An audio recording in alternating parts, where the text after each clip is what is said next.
Olá, irmãos.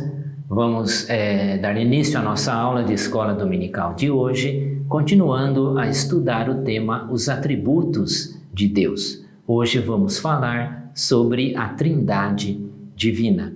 O texto básico da nossa lição encontra-se em 2 Coríntios, capítulo 13, no verso 13, o final desta epístola aos Coríntios. Começamos então com uma oração. Senhor Deus, obrigado por estarmos reunidos em escola dominical. Se com cada um que nos assiste, que nos ouve, dá-nos a compreensão da Tua palavra. Se com a Tua igreja, com todos os seus trabalhos, com o culto de logo mais, abençoa os pastores, abençoa todos os membros da Tua igreja que se reúnem no Teu nome para adorar e louvar o Teu nome. Nós oramos em nome de Jesus. Amém. Estamos então encerrando nesta aula sobre a Trindade esse estudo nosso que fizemos sobre os atributos divinos. E para encerrar, vamos falar então sobre Deus como Pai, Deus como Filho e Deus como Espírito Santo. O texto básico encontra-se lá em 2 Coríntios, que é a própria bênção, a bênção apostólica. A graça do Senhor Jesus Cristo e o amor de Deus e a comunhão do Espírito Santo sejam com todos vós. Assim como lá no Velho Testamento somente se conhecia Deus como sendo o Criador de todas as coisas, somente se falava da pessoa de Deus, a partir da encarnação de Jesus Cristo no Novo Testamento, nós temos a presença de Jesus, que é o Deus encarnado no mundo. E levou muito tempo para que a igreja compreendesse devidamente a pessoa do Filho de Deus. No surgimento da igreja cristã, no seu início, a grande curiosidade era para a relação entre Deus, o Pai, Deus que havia criado todas as coisas, e Deus que havia enviado o seu Filho ao mundo. Como podia então o Deus que é único conforme é dito lá no Antigo Testamento, Deus é um, enviar, se manifestar em forma de carne diante da humanidade, enviando o seu Filho ao mundo. E como podia o próprio Deus, o Filho de Deus, estar encarnado, assumir feição humana e a carne humana. Tudo isso então fez com que a igreja tivesse que expressar este ensino. E assim surge então a doutrina da Trindade. Deus é o Pai, o Criador de todas as coisas, que envia ao mundo seu Filho, o Filho Jesus Cristo, que é o próprio Deus encarnado. E o Espírito Santo, Jesus, quando subiu aos céus, deixou conosco o Espírito Santo, que também nos guia a toda a verdade, nos dá a iluminação, a compreensão, o entendimento da sua palavra. A graça de Deus, então, ela se manifesta no seu amor, enviando o seu Filho ao mundo, se manifesta em Jesus. É o amor do Pai pela humanidade, pelas pessoas que não tinham a salvação, que faz com que ele envie o seu Filho. E é a comunhão do Espírito Santo, que após o seu Filho ter partido do mundo, após a ressurreição do seu Filho, a ressurreição de Jesus, o Espírito que está no mundo e que nos mantém unidos em Cristo, nos mantém unidos no corpo de Cristo, no corpo místico de Cristo, que é a sua igreja, em comunhão com o Espírito Santo. Então nós podemos definir essa trindade dizendo que no ser de Deus há três essências que nós conhecemos como o Pai, o Filho e o Espírito Santo. E nós traduzimos essa palavra essência como pessoas. Há três pessoas num único ser, né? Essas três pessoas é o Pai, o Filho e o Espírito Santo. Quando nós falamos pessoas aqui, não é no sentido que nós conhecemos como pessoa humana, pessoa que está aqui, mas é uma pessoa especial, é uma pessoa que está na essência de Deus, junto com Deus, é igual a Deus, é numa linguagem teológica consubstancial com Deus, porque Deus o Pai, Deus o Filho são a mesma pessoa, são o mesmo Deus e Deus o Espírito Santo. E os teólogos, quando vão expressar este ensino, então fazem as distinções, entre o Filho, entre Pai, Filho e Espírito Santo, e usa a palavra gerado. O Filho é eternamente gerado do Pai. Isto quer dizer que o Filho, ele existe desde sempre, ele é pré-existente, ele estava lá no início com Deus, antes que houvesse o universo, no início de todas as coisas. Por isso que nós usamos esta palavra, o Filho é eternamente gerado do Pai. Onde está o Pai, está junto o Filho. E o Espírito Santo, ele é eternamente procedente do Pai e do Filho. Junto nesta trindade nós temos um único ser, e dentro deste único ser nós temos então estas três essências, que é o Pai, o Filho e o Espírito Santo. Tudo isso é expresso também através dos credos, os credos da igreja. Era difícil então para a igreja, no seu início, nas suas origens, explicar isto ao mundo, dizer que havia um único Deus, nós adoramos um único Deus, mas que nesse Deus ele se manifesta como Filho e como Espírito Santo.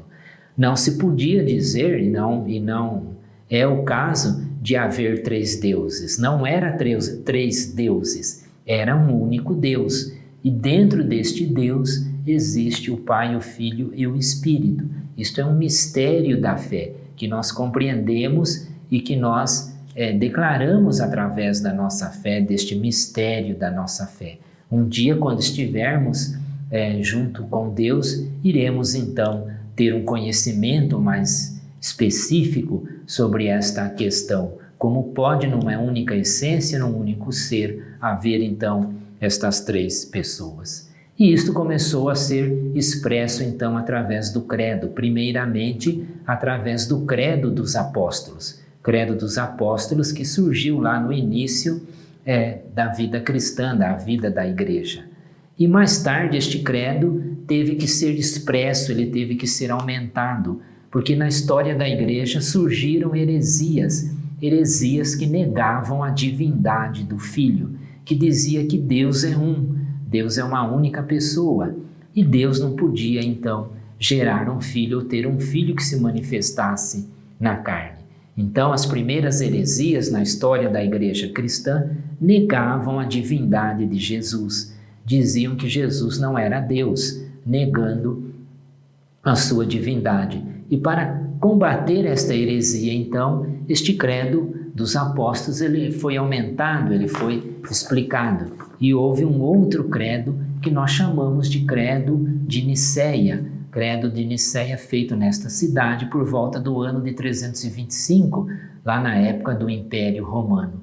E este credo teve então que falar sobre a pessoa do Filho, mostrar que ele é Deus, ele é igual a Deus, ele tem a mesma substância de Deus, ele é consubstancial a Deus. Então este credo diz então que Jesus Cristo é Deus, ele é como Deus da mesma substância do Pai. E ele usa a expressão Deus, Jesus é Deus, Deus de Deus. Jesus é luz, luz da luz verdadeira do verdadeiro Deus. Tudo para que se combatesse as heresias que negam ou que negavam a divindade de Jesus Cristo. E diz lá na abertura do credo de Nicéia que nós cremos em Deus, que é o Pai Todo-Poderoso, o Criador de todas as coisas visíveis e invisíveis, e em um só Senhor, que é Jesus Cristo, o Filho de Deus, o único Filho, que nós usamos a palavra unigênito. Ele é unigênito do Pai, isto é, ele é da mesma substância do Pai. Ele é Deus de Deus e luz de luz, verdadeiro Deus do verdadeiro Deus. Ele foi gerado, ele não foi feito, ele não foi criado, Nós não podemos dizer que Jesus foi criado por Deus, porque a criação, ela marca um início, e Jesus sempre existiu. Jesus era o pré-existente. Jesus era a palavra de Deus, era o verbo divino que estava desde a criação do mundo. Então diz o credo lá que ele foi gerado, não feito, da mesma substância que o Pai, por quem todas as coisas foram feitas no céu e na terra. E que porque nós, homens e para nossa salvação, desceu do céu e encarnou-se, fez-se homem, sofreu, ressuscitou no terceiro dia, subiu aos céus, está e virá para julgar os vivos e os mortos, e cremos no Espírito Santo. Tudo isto era o ensino deste credo, que era o credo de Nicéia, que é o credo da igreja cristã, e credo também que é adotado pelas igrejas reformadas hoje, porque expressam a fé verdadeira. A fé verdadeira da igreja, ela é expressa através do credo apostólico, ela é expressa também do credo de Nicéia e também através de mais um outro credo que nós vamos falar agora, que é o credo constantinopolitano. Todos estes credos, estes creios, foram dadas lá no início da igreja. Depois, na sua caminhada, por volta de 1500 mais ou menos, quando houve a reforma, a expressão da fé das reformas se deu através das confissões de fé. Foram muitas as confissões reformadas, cada país lá da Europa teve uma determinada confissão. Nós adotamos, como igreja presbiteriana, adotamos a confissão de fé de Westminster. Então, expressamos a nossa fé através dos credos, os credos que haviam na origem da igreja, o apostólico, o credo niceno e o credo constantinopolitano. E expressamos a nossa fé também através dos estudos da confissão de fé. Mas se lá no início da igreja havia o surgimento desta heresia, uma heresia que negava a divindade de Jesus Cristo, também havia dúvida quanto à pessoa do Espírito Santo. Tanto é que neste credo que nós acabamos de ver, que é o credo niceno, ele termina falando apenas numa palavra: creio no Espírito Santo. E a dúvida em relação à doutrina da Trindade continuava, e surgiu dúvida sobre a pessoa do Espírito Santo. E na sequência da história das doutrinas, foi dado mais um credo que alargasse estas explicações dadas no credo niceno e que falasse um pouco mais sobre a doutrina do Espírito Santo. Então, se o credo niceno é por volta do ano 325, alguns anos depois, por volta do ano 380 ou 381, vai surgir então o credo que saiu ali na cidade de Constantinopla, que era a capital do Império do Oriente, e que ficou conhecido como sendo o credo constantinopolitano. E este credo, então, vai falar mais sobre o Espírito Santo. Ele vai aumentar aquilo que o credo de Nicéia não estava dizendo e vai ensinar: e creio no Espírito Santo, que é Senhor e que é doador da vida. Ele procede do Pai, ele é como o Pai e como o Filho ele é adorado, ele é glorificado e ele nos falou pelos profetas. Então estes credos vão expressar esta doutrina da Trindade. Vão dizer então que Deus Pai, Deus Filho, Deus Espírito Santo é o mesmo Deus, é o único Deus em que nós cremos. Esse único Deus que está se manifestando por estas pessoas, pelas suas pessoas. Tudo isso dentro da essência de Deus, igual a Deus, consubstancial com Deus. Deus, o Filho Jesus Cristo, é o próprio Deus em quem nós adoramos. Deus, o Espírito Santo, é o próprio Deus em que nós adoramos e que age em nós, que habita no corpo do crente regenerado. O crente regenerado é o templo do Espírito Santo. Ele está com Deus porque ele tem o Espírito, porque o Espírito ouve as suas orações, conhece o seu coração e intercede por ele. Então este credo de Constantinopla, ele fica assim: creio em um Deus Pai onipotente, Criador do céu e da terra e de todas as coisas visíveis e invisíveis. E creio em um Senhor Jesus Cristo, que é o Filho unigênito de Deus, que é gerado do Pai, que é antes de todos os mundos, que é luz de luz, que é verdadeiro Deus de verdadeiro Deus. Foi gerado e não criado, sendo da mesma substância, sendo um com o Pai, por quem todas as coisas foram feitas. E na sequência o credo diz então: creio no Espírito Santo, Senhor doador da vida que procede do Pai, que é como o Pai e o Filho, adorado, glorificado, que falou pelos profetas. A verdadeira igreja, a igreja de Jesus Cristo no mundo, a igreja de Jesus Cristo perante o mundo, então, está sempre glorificando a Jesus Cristo, está sempre dando destaque à pessoa de Jesus, mostrando que Jesus é o mesmo Deus. Era o Verbo que estava com Deus, tudo foi feito por meio dele. Estava lá desde a criação do mundo, como sendo a própria palavra de Deus. É pela palavra que Deus faz o mundo.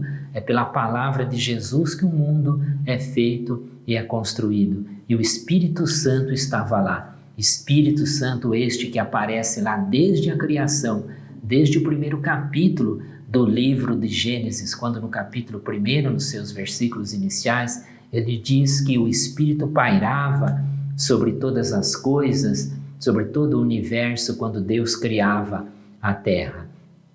É esta trindade que é a trindade que Jesus nos envia ao mundo, né, ordenando que nós fazemos a pregação da sua palavra, pregando em nome do Pai, do Filho e do Espírito Santo, fazendo todo o ensino da palavra verdadeira.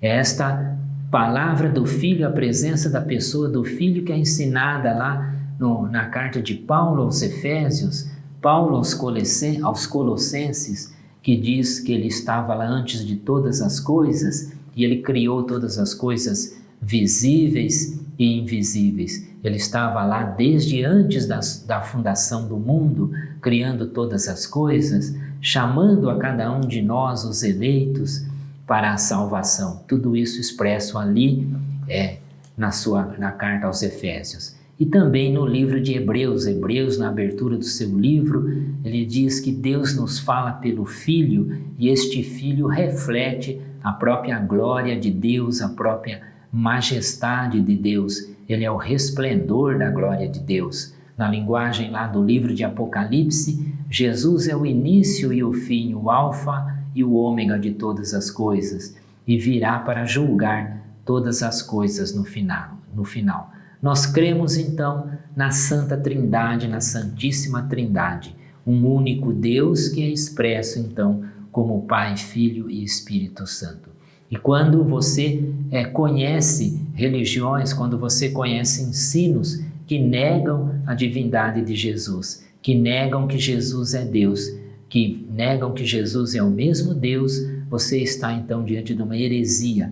A heresia que havia desde o início da igreja cristã e que negava a divindade do Filho. Heresia essa que muitas vezes encontramos hoje no mundo atual, também no mundo moderno, com seus secularismo, com as suas crenças que negam a religião e que muitas vezes diminuem a pessoa de Jesus e que não creem em Jesus como sendo o verdadeiro Deus, que negam muitas vezes o poder e a presença do Espírito Santo.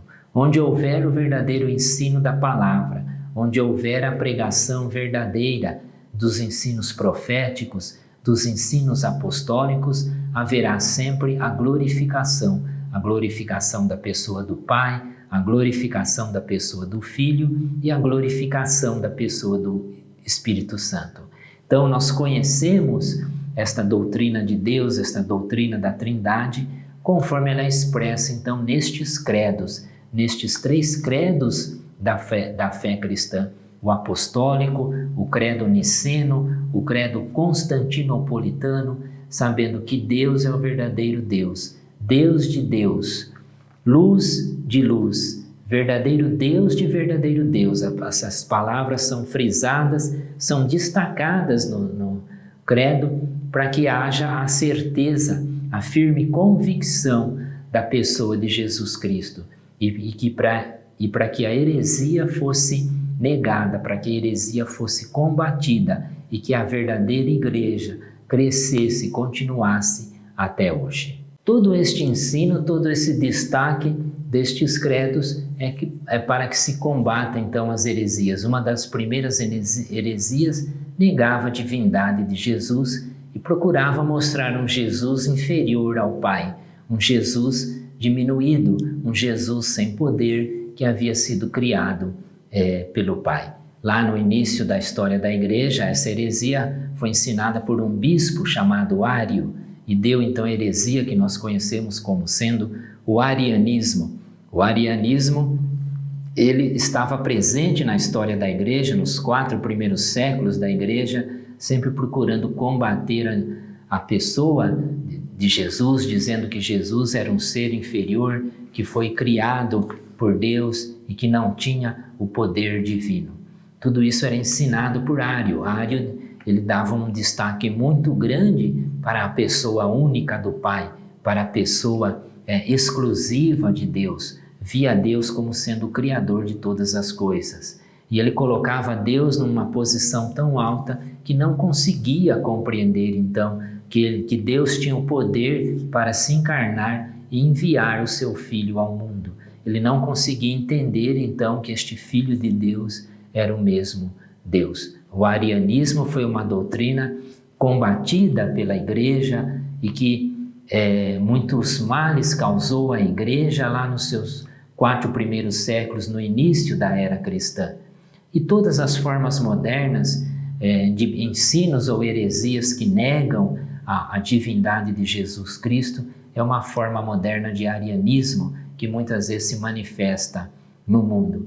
O apóstolo Pedro, na sua carta, na sua primeira epístola, ele destaca bem a divindade de Jesus, pois ele diz lá no seu capítulo 1, no verso 3, bendito Pai, bendito Deus, Pai de nosso Senhor Jesus Cristo, que segundo a sua muita misericórdia, nos regenerou para uma viva esperança mediante a ressurreição de Jesus Cristo dentre os mortos, porque esta herança que nós temos é uma herança incorruptível, reservada nos céus, para nós outros que somos guardados pelo poder de Deus. E o mesmo poder de Jesus, a mesma divindade de Jesus, nós vemos lá no livro de Apocalipse, quando ele diz então, quando ele escreve, o autor do livro do Apocalipse escreve a carta às 7 igrejas que havia na Ásia, e ele encerra cada uma destas cartas com uma adoração, com uma exaltação ao Senhor Jesus. Então diz lá o autor no capítulo 1 e nos seguintes, conforme as cartas lá do livro do Apocalipse, ele diz, falando de Jesus, eu sou o Alfa e o Ômega, diz o Senhor Deus, aquele que é, que era e que há de vir. Eu sou o Todo-Poderoso.